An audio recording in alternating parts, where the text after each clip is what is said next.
우리 지난주 젊은이 예배 때 큐티 나눔을 했죠. 그러니까 너무나 잘하세요. 20분 정도 시간을 드렸는데 2시간을 해도 할 것 같더라고요. 오랜만에 뵈서 그런지 할 말이 참 많습니다. 큐티 하면서 나눔은 굉장히 중요하죠. 큐티 나눔이 왜 중요하냐면 사실 방향이 굉장히 중요합니다. 큐티는 개인적으로 하나님과 묵상이기 때문에 잘못하면 이상한 쪽으로 갈 수가 있어요.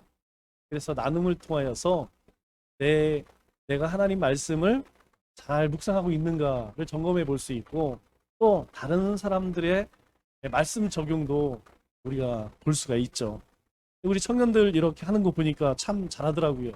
지난주 우리 나눴던 말씀이 포도원 품꾼 비유 말씀이죠. 포도원 품꾼 비유 말씀의 핵심 키워드가 세 가지가 있는데, 첫째는 은혜라는 것입니다. 은혜, 하나님의 은혜. 그리고 하나님이 우리에게 주신 구원, 그리고 그 구원을 받은 감사함. 이 세 가지가 포도원 품꾼 비유의 키워드죠. 우리 청년들 이 말씀을 나누는 얘기를 가만히 들어보니까 그런 이야기를 해요. 오후 5시라도 부름을 받은 것 참 감사한 일이다. 그런 이야기를 하더라고요. 또 하나는 그런 이야기도 합니다. 근로계약서를 잘 작성하자. 중에 딴소리 할 수 있으니까. 그런데 하나님께서는 정확하게 구두로 계약을 하시죠. 뭐라고 이야기합니까? 너희가 내 포도원에서 일을 하면 내가 한 데나리온을 너희에게 지급하겠다. 이 말로 약속도 약속이니까. 문제는 무엇이냐? 그곳에 포도원에 와서 일한 사람들이 그렇게 포도원 주인의 은혜를 잊고 또 품삯도 받았지만 한 가지를 잃어버리게 되죠. 무엇입니까? 감사라고 하는 것입니다. 그래서 이 포도원 품꾼 비유의 마지막에 뭐라고 이야기하죠? 처음 된 자가 나중되고 나중된 자가 처음 된다, 이런 말씀으로 말을 맺죠. 그런데 이 말씀을 보면 처음 된 자, 나중된 자 이렇게 이야기를 합니다. 우리가 숫자를 볼 때에 서수와 기수라는 게 있어요. 기수는 뭐냐? 하나, 둘, 셋, 넷 이렇게 순서를 이야기하는 거죠. 하나, 둘, 셋 순서를 이야기하는 것이고, 아니고 양을 이야기하는 거죠. 그러니까 둘은 하나보다 많은 것, 둘은 셋보다 하나 적은 것, 이런 의미입니다. 그래서 우리가 수학을 할 때는 1, 2, 3, 4 이렇게 이야기하는데, 첫째, 둘째, 셋째 순서를 이야기하는 게 있어요. 이것은 서수라고 얘기해요. 서수. 그런데 예수님께서 마지막 무엇으로 마무리를 하냐면 처음 된 자, 나중 된 자 이야기를 합니다. 순서를 이야기하는 것이죠. 가장 핵심은 무엇이냐면 너희가 은혜를 입고 구원에 대해서 썼다 할지라도 그것이 무엇으로 검증되느냐? 감사로 나타난다는 것이죠. 결국 감사하지 못하는 삶은 구원받은 삶이냐? 의심스럽다. 그렇게 얘기할 수 있겠죠. 우리 한국교회의 가장 큰 문제가 뭘까요? 교회의 가장 큰 문제. 여론조사를 해보니까 이런 결과가 나왔습니다. 압도적이죠? 첫 번째가 뭐냐면 교회의 세속화와 물질주의라고 이야기를 해요. 교회가 세속화됐다. 이거 좀 이상하죠? 교회는 하나님의 다스림을 받는 곳이죠. 하나님의 백성은 성도는 하나님의 자녀이자 하나님의 백성입니다. 그래서 의당 복음에 합당한 삶을 살죠. 그런데 세속화가 되었다? 이거 이제 요즘 말로 이야기하면 교회인 듯 교회 아닌 교회 이렇게 이야기하죠. 분명히 교회예요. 성도예요. 그런데 아니 세속화가 됐어. 세상 사람과 다른 게 없다는 거죠. 두 번째가 무엇이냐면 양적 팽창이라는 것이죠. 그러니까 교회가 막 건물 짓고 그리고 숫자 채우는데 급급하다. 세상 사람들이 볼 때 그렇게 보여진다는 겁니다. 한시작에서 교회가 너무 욕심을 부린다. 쉽게 이야기하면 그 의미죠. 아주 욕심에 쩔었다. 이런 겁니다. 세 번째로는 지나친 교회 중심적이라는 것이죠. 이게 끼리끼리라는 거죠. 그래서 이타적이지 못하고 이기적이다. 지들끼리만 사랑 나누고 지들끼리만 그거 세상 사람이 볼 때는 아주 보기 싫다는 거죠. 우리도 사실은 어떤 모임이나 어떤 직장도 마찬가지죠. 직장 다닐 때 보면 자기네 끼리끼리 다니는 거 그렇게 좋아 보이진 않아요. 세상 사람들이 볼 때에는 세속화되고 욕심이 가득 차고 지들끼리 이거 그래서 이제 교회가 여러 가지 이제 비난을 받게 되는 것이죠. 그러면 우리 교회가 기독교가 추구해야 할 바람직한 미래상은 무엇이냐 여론조사를 해보니까 이런 의견이 나왔어요. 첫 번째는 기독교적 진리를 고수하자. 진리를 우리가 수호하자. 그러니까 진리로 돌아가자. 더 쉽게 이야기하면 말씀으로 돌아가자. 예수님으로 돌아가자. 이것을 좀 더 쉽게 풀면 믿음, 소망, 사랑 아니겠어요? 예수님께서 우리에게 보여주신 것이 무엇입니까? 믿음, 소망, 사랑이에요. 우리의 삶 속에 그거 드러내자는 것이죠. 이게 가장 중요한 것 같아요. 예수님께 돌아가자, 말씀으로 돌아가자, 진리로 돌아가자. 이것은 결국 우리의 삶에 믿음, 소망, 사랑을 가지고 살자라는 것이죠. 두 번째가 무엇이냐면 우리 사회의 올바른 방향을 제시하자. 세상 사람들이야 뭐 죄를 쫓고 욕심을 쫓아가니까 악해질 수밖에 없죠. 점점점 악해져 갑니다. 뭐 이전에 20년, 30년과 지금과는 비교할 수가 없죠. 우리 청년들, 젊은 친구들하고 이야기를 나누면 생각이 다릅니다. 차원이 달라요. 같은 시대를 살아가지만 시대를 바라보고 또 믿음의 삶의 모습이 전혀 다릅니다.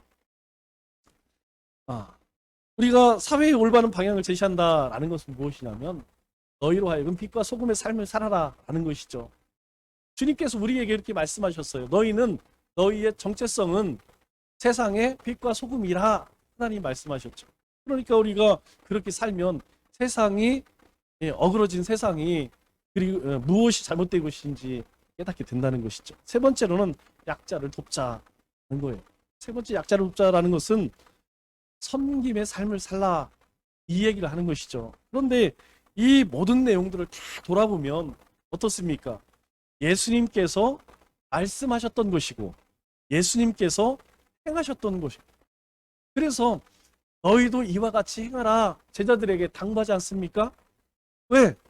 너희가 깨어 근신하라 깨어 기도하라 너희가 분별력을 가지고 너희가 하나님의 백성으로서 어떻게 살아야 하는지 너희가 늘 분별하여서 그렇게 행하도록 하여라. 마지막에 주님께서 제자들의 발을 씻어주면서 하신 말씀이 행하라 행하라. 너희도 이와 같이 행하라. 그러니까 하나님의 자녀인 우리가 행치 않으면 아무 소용이 없다는 것이죠. 우리가 삶으로 옮겨지지 않으면 다 공연불이라는 거예요. 그래서 여러분 큐티를 해야 하는 일은 다름이 아니고 이것 때문에 하는 것이라는 것이죠. 큐티는 특별한 사람이 하는 것이 아닙니다. 하나님의 말씀을 매일 듣고 싶은 사람, 하나님의 인도하심 가운데 살고 싶은 사람이 하는 것이 말씀 묵상이라는 것이죠. 큐티는 하루에 일정한 시간을 우리가 정해서 하나님 말씀을 묵상하는 것이죠. 우리 묵상을 보통 뭐라고 이야기하죠? 파이어타임 이렇게 이야기합니다. 파이어타임이란 뜻은 조용한 시간 그리고 경건한 시간 이렇게 해석을 할 수 있겠죠. 그런데 더 쉽게 이야기하면 그런 의미예요. 우리가 큐티한다, 묵상한다 이것은 하나님을 만나는 시간 또 하나님과 교제하는 시간 하나님의 인도하심을 받는 시간 그렇게 이야기할 수 있겠죠. 그런데 이 말씀보다 더 쉽게 이야기하면 하나님과 나만의 데이트 시간 이런 확 다가오죠. 그러니까 하나님과 만나서 하나님과 막 수다도 떨고 이야기를 나누는 시간 그렇게 생각하면 쉽다는 것이죠. 그러면 큐티를 하는 목적이 뭘까요? 우리가 말씀을 붙들고 살아야 하는 목적, 이유가 무엇입니까? 그것은 하나님과의 교제이죠. 사실 하나님께서는 우리보다도 더 우리와 함께 교제 나누기를 원하신다는 것입니다. 하나님께서는 매일 우리 경배 받기를 원하세요. 하나님께서 왜 이스라엘 백성들을 애굽에서 구원하셨을까요? 하나님께서 뭐가 아쉬웠겠어요? 하나님께서는 세상을 지으신 창조주신데 그런데 하나님께서 찾아가십니다. 이스라엘 백성들의 고통을 들으시고 그리고 그 이스라엘 백성을 애굽에서 구원하시는 이유에 대해서 출애굽기 3장 18절에 이렇게 이야기를 하죠. 하나님 여호와께 제사를 드리려 하오니라고 이야기해요. 모세가 바울에게 찾아가서 모세가 애굽 왕 바로에게 찾아가서 왜 우리를 보내야 하느냐? 하나님이 우리 이스라엘 백성들을 통해서 경배받기를 원하신다는 거예요. 하나님께서는 하나님의 백성에게 찬송받기를 원하신다는 거예요. 하나님은 하나님의 백성들과 함께 계시기를 원한다는 거예요. 우리가 지금은 뭐 이제 조금 식어져서 그렇지만 우리가 처음 연애할 때 여러분 어떻습니까? 이 연인끼리 얼마나 같이 있고 싶어요. 시간이 금방금방 가죠. 그래서 어떻습니까? 남자들이 배도 끊기고 그리고 버스도 끊기는 곳 그런 데 좋아하잖아요. 왜 그러냐면 더 오래 있고 싶으니까, 같이 있고 싶으니까. 우리를 사랑하시는 하나님께서도 우리와 교제하고 함께 하시기를 진심으로 원하신다는 거예요. 큐티의 또 다른 목적은 그날의 힘을 얻기 위함입니다. 그리스도의 삶은 죄악과의 싸움이에요. 여러분, 우리의 삶은요, 매일매일 싸움의 연속이라는 거, 영적 싸움의 연속이라는 것입니다. 세상과 사탄의 역사, 이것과 우리가 매일매일 싸워야 한다는 것이죠. 그래서 에베소서 6장 12절에 뭐라고 이야기합니까? 우리의 씨름은, 우리의 싸움은 혈과 육을 상대하는 것이 아니요, 이렇게 이야기합니다. 악한 영들을 상대함이라, 이렇게 이야기합니다. 우리가 이 땅 가운데 하나님의 자녀로 살아갈 때에 이 악한 영들이요, 우리를 가만히 내두지를 않는다는 거예요. 궁극적으로 우리가 말씀을 붙들고 살아야 하는 가장 큰 이유가 무엇이냐? 승리하는 삶, 이기는 삶. 하나님의 자녀로 살아가기 위해서는 우리가 맨날 영적인 싸움을 해야 되는데, 그 영적 싸움 가운데에서 이기기 위해서는 하나님의 말씀을 붙들고 살아야 한다는 것이죠. 두 번째로, 일용할 양식을 얻기 위해서 큐티를 하는 것입니다. 만일 왜 매일 밥을 먹어야 할까? 왜 매일 밥을 먹어야 합니까? 라고 물으면, 여러분, 사실 이 질문이 당연한 거지만 또 이것처럼 어리석은 질문이 없어요. 왜 먹어야 되느냐? 아니, 살기 위해서 먹어야 되죠. 안 먹으면 죽으니까. 여러분, 고기 끊으면요, 아무리 건강한 사람도 못 삽니다. 먹어야 산다니까요. 국가 반찬은 달라질 수 있어요. 집에서 먹느냐 아니면 외식을 하느냐, 장소는 달라질 수 있어요. 그러나 분명한 것은 매일매일 먹어야 한다는 거예요. 우리 속담에 뭐라고 이야기합니까? 3일을 굶으면 뭘 넘어요? 남의 집 담을 넘는다는 거예요. 그래, 또 인심은 어디서 났납니까? 쌀떡에서 난다는 거예요. 우리가 먹지 않으면요, 살아갈 수가 없습니다. 그런데 사람만 그런가요? 아니에요. 짐승도 마찬가지입니다. 동물들도 먹어야 하고 식물들도 살기 위해서는 적당한 공기와 햇볕과 물이 반드시 필요합니다. 여러분, 특별히 우리가 좀 분주하다고 해서 집에서 꽃을 키우잖아요. 이거 정신없이 살다 보면 어느 날 꽃이 다 죽어 있어요. 물 안 주면요, 그렇게 잘 크던 꽃들도 금방 죽어버리더라고요. 우리가 육체적으로만 먹는 것이 아니라 우리 영혼에도 꼭 필요한 양식이 있다는 거예요. 근데 이 양식을 어느 때는 먹고 어느 때는 안 먹고 그러면 건강할 수 있을까요? 그러면 건강할 수가 없죠. 젊을 때에는 좀 괜찮아요. 그런데 시간이 지나면서 그 습관이 어느 때 폭식하고 굶고 시간 새벽에 먹다 저녁에 먹다 이렇게 막 들쭉날쭉 불규칙적으로 그렇게 먹게 되면요, 반드시 건강에 문제가 옵니다. 하여튼 뭘로 오든지 문제가 생겨요. 그래서 건강 지키는 것은 다른 게 아니에요. 하루 삼시세끼 잘 챙겨 먹는 것, 그게 보약이라고 이야기를 해요. 거기에다가 우리가 조금만 더 운동을 하게 되면 더 건강한 삶을 살 수가 있죠. 이스라엘 백성들 광야에서 어떻게 살았습니까? 하나님께서 매일매일 주시는 그 만나로 그들이 하루를 살아갈 수 있었습니다. 우리 출애굽기 16장 12절 말씀을 보니까, 너희가 해질 때에는 고기를 먹고 아침에는 떡으로 배부르니, 하나님께서 너희들 가운데에 매일매일 그렇게 주시겠다는 거예요.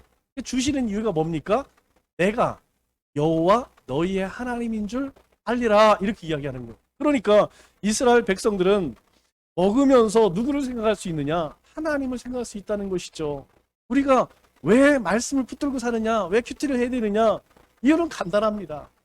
우리가 그 영의 양식인 말씀을 묵상할 때에, 읽을 때에 하나님께서 나의 하나님 되심을 깨닫게 된다는 것이에요. 아, 내가 살아있는 것, 내가 일할 수 있는 것, 내가 존재하는 이 모든 것들 하나님의 은혜로구나. 언제요? 영의 양식인 말씀을 우리가 읽고 묵상할 때에. 그래서 우리는 매일매일 하나님이 주시는 만나가 있어야만 살아갈 수 있다는 것이죠. 그래서 하나님께서 이스라엘 백성들에게 아주 중요한 말씀을 하십니다. 신명기 8장 3절에 뭐라고 이야기해요? 사람이 떡으로만 사는 것이 아니요 하나님의 입에서 나오는 모든 말씀으로 사는 줄을 내가 알게 하려 하심이라. 이렇게 이야기해요. 왜 그렇게 이야기하죠? 자, 위에 보면 너를 낮추시며 너를 줄이기도 하시며 또 너를 알지 못하며 내 조상들도 알지 못하던 만나를 내게 먹이신 것은, 그들에게 매일매일 만나를 주신 이유는 애를 육적인 배부름을 주기 위함이 아니라는 거예요. 하나님께서 사람이 떡으로만 사는 존재가 아니라 하나님 입에서 나오는 말씀으로 사는 존재임을 깨닫게 하기 위해서 하나님께서 그들에게 만나를 주셨다라고 그렇게 말씀을 하시죠. 우리의 영의 양식은 하나님의 말씀입니다. 그래서 우리가 말씀을 붙들고 말씀을 붙잡고 산다는 것, 그것은 영의 양식을 먹기 위한 훈련이자 그 양식을 매일 먹는 것을 의미하는 것이죠. 그렇기 때문에 큐티를 하는 이유는 합니다. 우리가 큐티를 하고 말씀을 붙잡고 사는 이유는 하나님과 동행하는 삶을 살기 위한 것이죠. 누구나 하나님과 동행하며 산다고 생각할지 모릅니다. 그러나 이게 쉬운 문제가 아니에요. 왜냐하면 에덴 동산에 쫓겨난 사람이 하나님과 동행하는 삶을 살 수 있느냐? 절대 그럴 수 없다는 것입니다. 여러분, 우리 창세기를 한번 읽어보세요. 에덴 동산에서 쫓겨난 인류가 행한 일이 무엇이냐? 가장 먼저 살인부터 시작해요. 살인. 형이 동생을 죽인 일부터 시작해서 하나님을 거역하고 온 세상의 죄가 관영하기 이르기까지 악한 일만 한다니까요. 그런데 모두가 그랬느냐? 아니라는 것이죠. 그 가운데 에녹이라고 하는 분은 하나님과 동행했습니다. 에녹은 훌륭한 사람이라는 그런 언급을 성경에서 전혀 하지 않아요. 아, 애굽은 정말 뭐 이런 일도 하고 저런 일도 하고 그런 이야기 하나도 없습니다. 오직 이 에녹에 대한 설명은 300년 동안 하나님과 동행했다. 창세기 5장 24절에 그렇게 이야기해요. 여러분, 성경 어디를 봐도 에녹이 어떤 일을 했느냐? 하나님과 동행했다. 이 말밖에 없다는 것이죠. 여러분, 믿음 생활은 뛰어난 업적을 쌓는 것이 아니에요. 하나님과 동행하는 삶을 사는 것입니다. 에녹의 삶의 특징은 그가 큰 일을 한 것이 아니고 하나님을 기쁘시게 하는 일, 그것을 정확하게 알았다는 것이죠. 그게 뭡니까? 하나님과 동행하는 것. 그래서 히브리서 11장 5절에 우리에게 그렇게 이야기하잖아요. 믿음으로 에녹은 죽음을 보지 않고 옮겨졌나니 그는 옮겨지기 전에 하나님을 기쁘시게 하는 자라 하는 증거를 받았느니라. 그는 하나님을 기쁘시게 하는 자라고 그렇게 하나님께 인정을 받았대요. 그러면 그가 하나님을 어떻게 기쁘게 했습니까? 하나님과 동행하는 삶. 그럼 하나님을 동행하는 삶은 뭡니까? 하나님의 말씀을 쫓아 살았다는 얘기예요. 하나님과 동행했다는 것은 하나님의 말씀을 쫓아 순종하는 삶을 살았다. 그래서 믿음의 사람이라는 것은 다른 게 아닙니다. 엄청난 역사를 이루는 사람이 믿음이 좋은 사람 같지만 성경은 하나님을 기쁘시게 하는 사람, 하나님과 동행하는 사람, 말씀에 순종하는 사람이 어떤 사람이라고요? 믿음 좋은 사람이라는 거예요. 우리가 하나님과 동행하는 것만큼 하나님을 기쁘시게 하는 일은 없습니다. 사람의 생각 어떻습니까? 사람의 생각은요, 끝이 있고 참 연약해요. 뭔가를 한번 해보려고 하다가도 문제가 생기면 하지 뭐. 이거는 내 한계인가 봐. 이건 내 힘으로 안 되나벼. 그러나 하나님의 생각은 그렇지 않다는 거예요. 하나님의 생각은 끝이 없고 우리에게 지혜를 주시고 소망을 주신다는 겁니다. 우리가 이 땅 가운데 하나님의 말씀을 붙들으면요, 불가능이 없어요. 그 불가능을 하나님은 가능하다고 하는데 불가능하게 만든 것이 무엇이냐면 우리의 생각 아니에요? 우리의 믿음이 연약하기 때문에 하나님과 동행하는 삶을 살지 못하니까 이건 안 될 것 같아. 그런데 하나님은 그렇게 이야기하지 않아요. 죄 짓는 일이 아니면, 하나님의 영광을 가리우는 일이 아니라면 하나님은요, 우리가 이 땅 가운데 하나님의 축복을 누리고 살기를 원하십니다. 이 세상 가운데에서 약속한 것을 다 누리기를 원하신다는 거예요. 우리가 욕심으로만 구하지 않으면 하나님은 우리에게 약속한 것을 다 주신다는 거예요. 그런데 하나님의 말씀이 없는 사람은요, 달라요. 하나님의 말씀이 없는 사람들은 사탄의 생각을 마치 자신의 생각인 것처럼 살아간다는 것이죠. 여러분, 우리는 사탄의 종입니까? 하나님의 종입니까? 우리는 하나님의 사람이에요. 믿음의 사람입니다. 그런데 우리 안에 하나님의 사람임에도 불구하고 말씀이 없으면 뭘 쫓아가느냐? 세상 것 쫓아가고 사탄의 생각을 쫓아간다는 것이죠. 그 끝은 뭡니까? 멸망이라는 것이죠. 그래서 말씀 안에는 무엇이냐면 하나님의 생각이 있어요. 하나님의 뜻이 담겨져 있습니다. 우리가 말씀을 묵상할 때에 하나님의 생각을 깨달을 수 있고 하나님께서 나에게 주신 그 믿음의 길을 찾아낼 수 있다는 것이죠. 여러분, 우리 청년들만 뭐하고 살까 이런 고민하는 것이 아닙니다. 저도 50이 넘었지만 매일매일 어떤 생각이 드냐면 어떤 삶을 살아야 하느냐, 어떤 목회를 해야 되느냐, 이런 고민이 될 때가 있다는 것이죠. 그러나 그런 고민 가운데에서 어떻게 해답을 얻습니까? 하나님의 말씀 속으로 들어가면 그 말씀 속에서 하나님의 인도하심을 경험하게 돼요. 여러분, 목회자들도 사람이에요. 리더십들도 사람입니다. 실수가 있고 그리고 연약해요. 그럼에도 불구하고 헤매지 않는, 당황하는 인생을 살지 않는 비결은 무엇이냐? 늘 하나님 말씀 앞에 살아가기 때문에, 매일 하나님의 말씀이 있기 때문에 좌로나 우로나 치우칠 수가 없다는 것이죠. 우리가 살아가면서 대부분의 많은 사람들이 가장 많이 하는 고민이 뭡니까? 어떻게 해야 할까? 무엇을 해야 할까? 이거 아니겠어요? 이거 해야 되나 말아야 하느냐? 선택과 결정이 가장 문제라는 것이죠. 이거 잘못해서 지금 온 나라가 시끄럽죠. 여러분, 우리 생각에 내가 원치 않지만 내가 하는 일과 관련돼서 풍문이죠. 좋은 땅 사면 분명히 10배, 20배로 올라. 거의 한 100배로 오르죠. 제가 세종에 살았을 때 세종에서 그 행정수도가 들어올 때에 9,000원 땅짜리가 9,000원 땅이 70만 원을 받았어요. 그러면 거의 100배 가깝죠. 그러니까 적어도 뭐 지금은 100배까지는 안 돼도 몇 배로 받을 수 있겠죠. 그런데 땅을 살까 말까? 세상 사람은 당연히 사야 되죠. 얘기할 필요도 없죠. 그러나 하나님의 백성은 다르다는 것이죠. 우리가 그런 문제 앞에서 내가 어떻게 해야 할까라고 하는 선택의 또 결정의 문제 앞에서 가장 쉬운 것은 무엇이냐면 하나님은 어떻게 생각하실까? 이거 내가 해서 하나님이 기뻐하실까? 아니면 하나님께서 기뻐하지 않을까? 이거 한 가지만 생각하면 여러분 간단한 것이죠.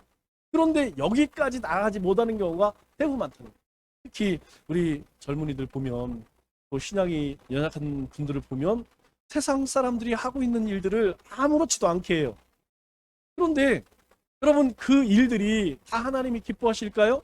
우리가 세상 사람처럼 또 말하고 행동하고 그렇게 살아가는 것이 하나님 기뻐할까요? 우리가 한 번만 물어보면 된다는 것이죠.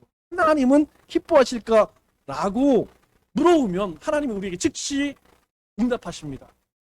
내가 마음속에 기쁨이 있어, 즐거움이 있어. 그러면 하나님의 응답이에요. 하나님 기뻐하시는 일입니다. 그런데 내 마음에 뭔가 석연치가 않아, 찝찝해, 이건 조금 막 고민돼. 그러면 그거 안 하면 되는 거예요. 그게 진리 안에서 자유함을 누리는 비결입니다. 그렇게 우리가 하나님의 인도하심을 쫓아 살기 위해서는 반드시 뭐가 있어야 돼요? 말씀이 있어야 한다는 것이죠. 우리가 말씀을 붙들고 사는 그런 훈련이 되어 있어야지 우리가 하나님이 어떻게 생각하실까라고 묻고 그 하나님의 인도하심 가운데 살지 않겠어요? 우리가 살다 보면 길을 잃어버릴 때가 있습니다. 참 희한해요. 여러분, 그렇게 매일 운전하시는 분들도 실수할 때가 있다니까요. 우리가 그렇게 오랫동안 믿음의 삶을 살면서도 우리가 실수할 수 있어요. 길을 잃을 때가 있어요. 그러나 우리가 하나님을 바라보고 하나님의 말씀을 따라가면 하나님은 우리를 가장 안전한 곳으로 인도하신다는 것이죠. 가장 좋은 곳으로 우리에게 주신다는 것이죠.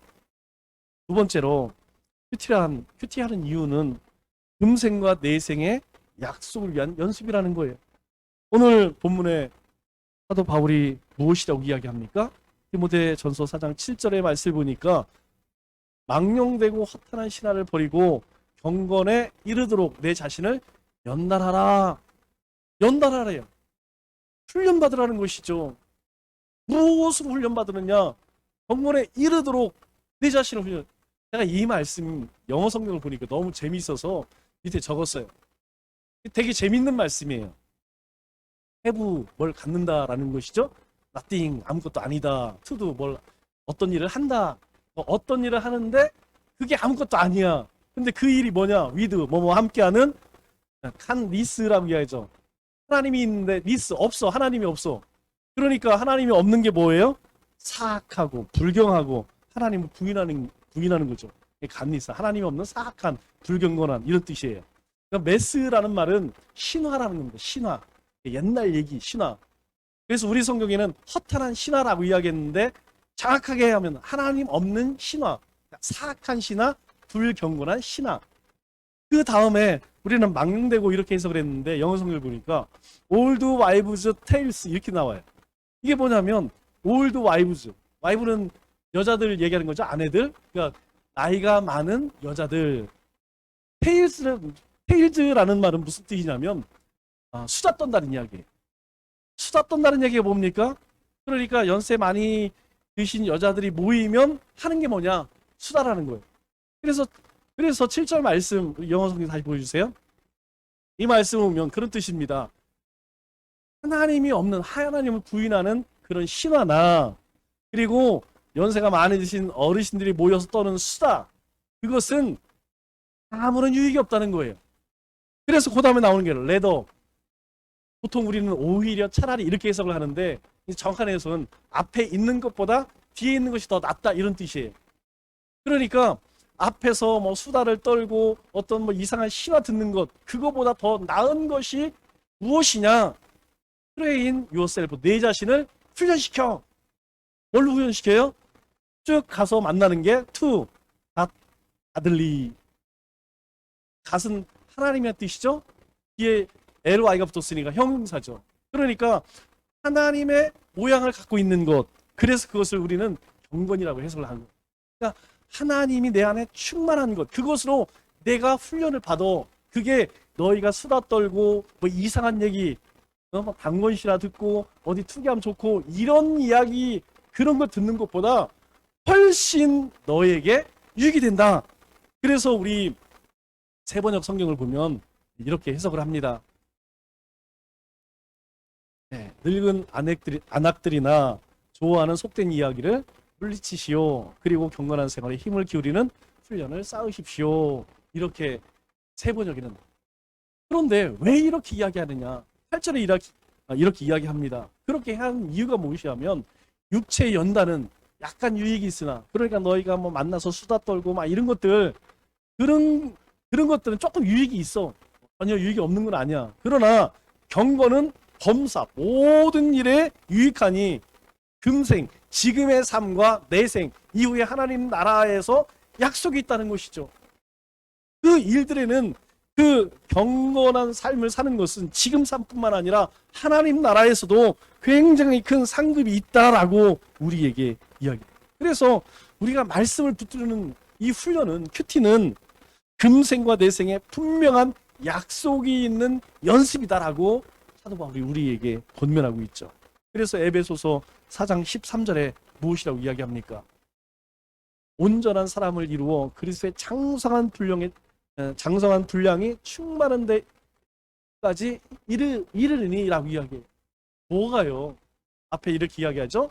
하나님의 아들을 믿는 것과 아는 일에 하나가 되어. 그러니까 믿는 것과 아는 일을 위해서 너희가 열심히 힘을 쓰면 그리스도의 장성한 분량에 이르기까지 너희의 믿음이 어떻게 된다는 거예요? 성장한다. 그렇게 이야기하는 것이죠.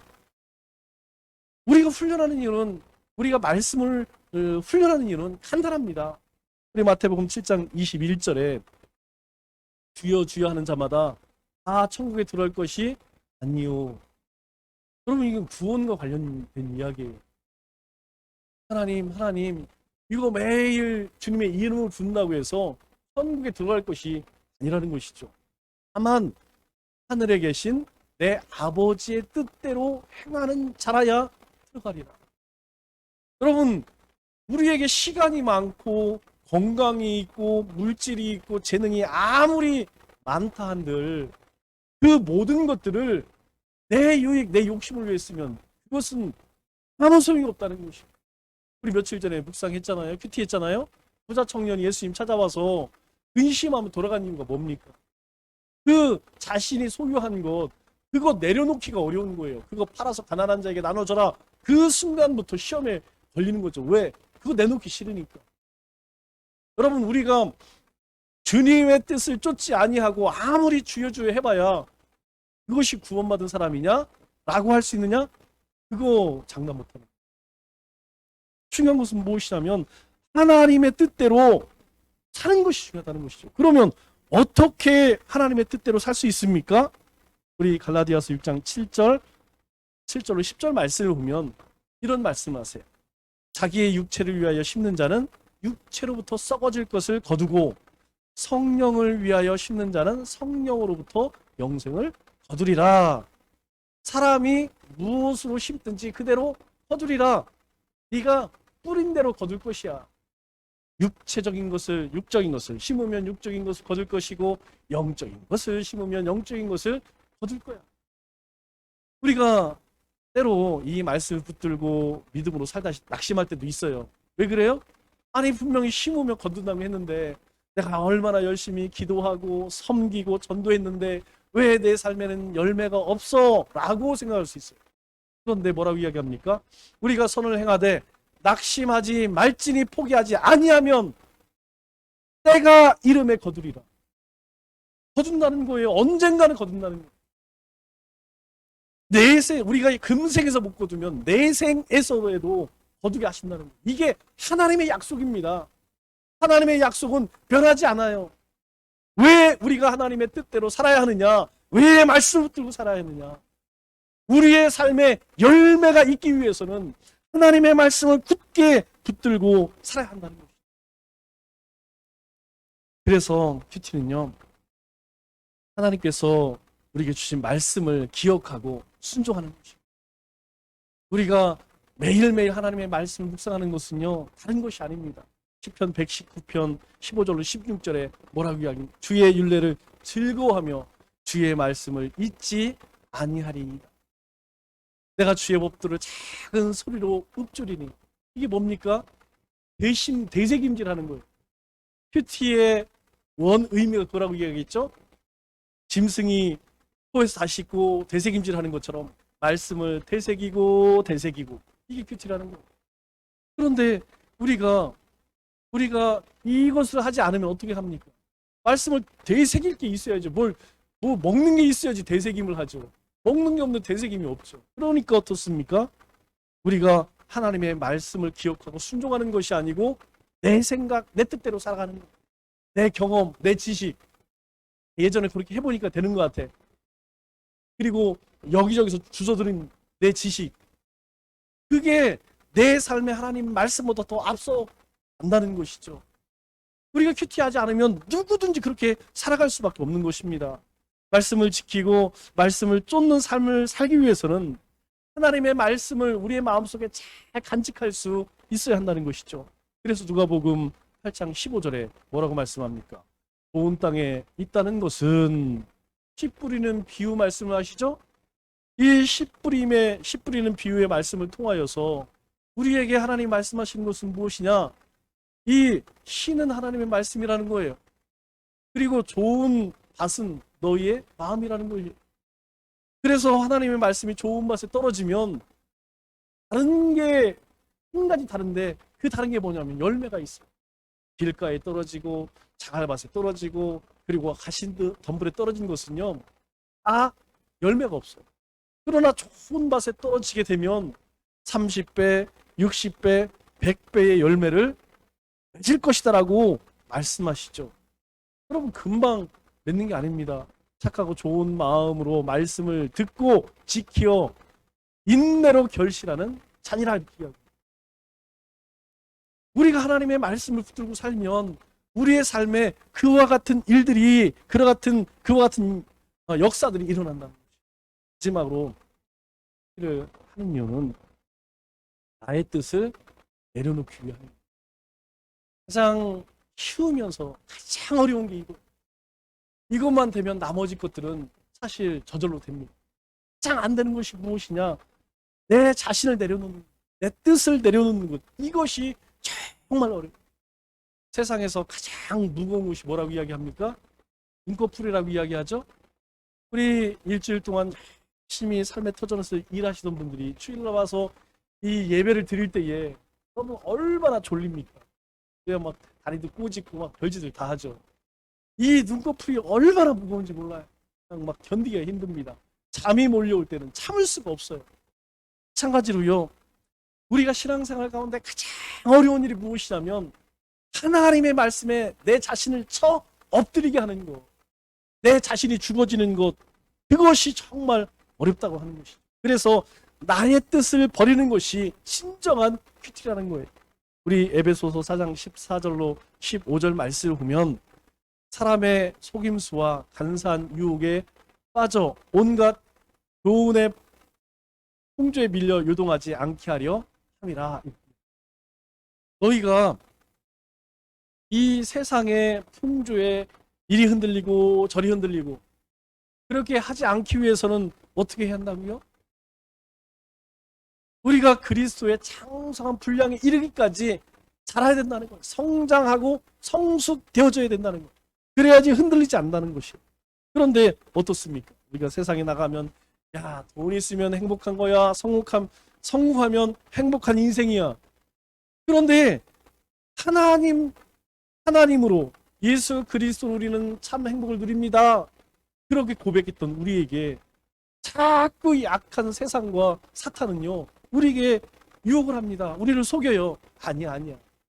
하나님도 섬겨야 되지만 하나님이 주시는 복을 받아서 내가 부자가 돼야지, 내가 성공해야지, 내가 하는 일이 잘 되고 자녀들이 잘 돼야지, 그게 진짜 행복이지.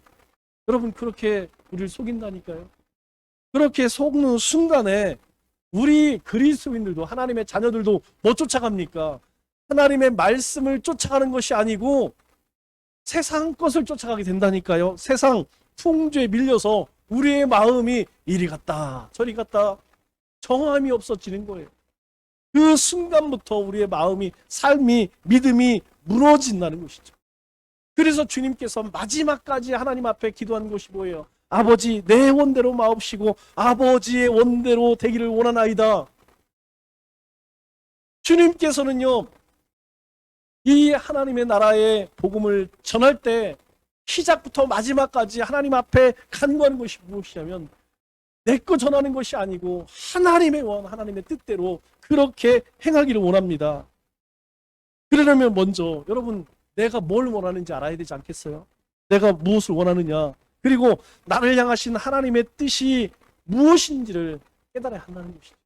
우리가 하나님이 우리를 향한, 나를 향한 뜻을 깨닫게 되면 내 안에 내 마음이 어디를 향하고 있는지, 내가 주님을 향하고 있는지 아니면 세상을 향하고 있는지 알게 되죠. 그런데 문제는 하나님의 말씀이 없으면 뭐만 보입니까? 하나님의 뜻은 보이지 않고 내 뜻만 보여요. 그러니까 어때요? 자꾸 우리 입에서 내 생각에는요, 제 경험에는요, 제가 해봤더니요, 이런 얘기 하는 거예요. 다 자기 생각과 경험과 지식이 나오는 것이죠. 그것은요, 하나님이 원하시는 것이 아니에요. 우리가 하나님의 말씀을 잘 알아야만 하나님의 뜻을 깨닫고, 하나님의 뜻을 깨달아야만 내 뜻을 내려놓고 하나님의 뜻을 쫓아 살아갈 수 있다는 것이죠. 말씀을 맺겠습니다. 여러분, 큐티는 오랜 시간에 걸쳐 신앙 훈련을 받는 것입니다. 그러면서 그런 면에서 큐티와 가장 연관성 있는 사람이 누구겠습니까? 그 사람을 꼽으라면 아브라함을 생각하지 않을 수 없죠. 아브라함은 하나님의 음성을 매일 들었던 사람입니다. 그리고 하나님의 훈련을 잘 받았던 사람이에요. 큐티에서 특별히 중요한 것은 시간과의 싸움이에요. 이 큐티하는 시간, 불과 20분, 30분밖에 되지 않지만 이 시간을 만드는 것, 이 시간을 갖는 것이 그렇게 어렵습니다. 사도 바울도요, 은혜를 받고 바로 전도하고 목회한 것이 아니죠. 또 아라비아에 가서 3년 동안 그렇게 하나님을 만나고, 또 에베소에서 3년 동안 말씀에 대해 연구하고 훈련의 시간이 있었기 때문에 하나님 앞에 그렇게 위대하게 쓰임받을 수 있었던 것이죠. 모세의 경우도 마찬가지입니다. 40년 동안 광야에서 모세가 한 일이 뭐예요? 여러분, 정리하면 하나님 말씀 듣고 순종하여 전한 것, 그겁니다. 하나님 말씀 듣고 순종한 것. 이스라엘 백성들도 그 말씀 들어 40년 동안 훈련받은 것. 하나님은 요셉도 13년 동안 요셉에게 어떤 훈련 시킵니까? 하나님 말씀 듣고 순종하는 훈련을 시키죠. 결국 요셉을 통하여서 이스라엘 민족을 구원하시죠. 이렇게 위대한 믿음의 선조들은 하나같이 하나님의 말씀을 붙드는 훈련을 통해서 하나님의 마음을 이해하고 하나님의 뜻을 쫓아 살았습니다. 여러분, 이 시대가 어떻습니까? 점점 더 담담해져가는 그런 시대를 우리가 살고 있습니다. 여러분, 이런 시대에 우리가 무엇으로 무장해야 할까요? 하나님의 말씀으로 무장하고 하나님의 말씀 안에서 하나님의 뜻을 쫓아 살 수 있어야 한다는 것이죠. 아직 큐티 생활을 하지 못하거나 형식적으로 하고 있다면 여러분, 이번 기회를 통하여서 꼭 큐티 생활에 열심을 품고 하나님의 말씀을 쫓아 살아가는 우리 믿음의 권속들 다 되시기를 주님의 이름으로 축원합니다.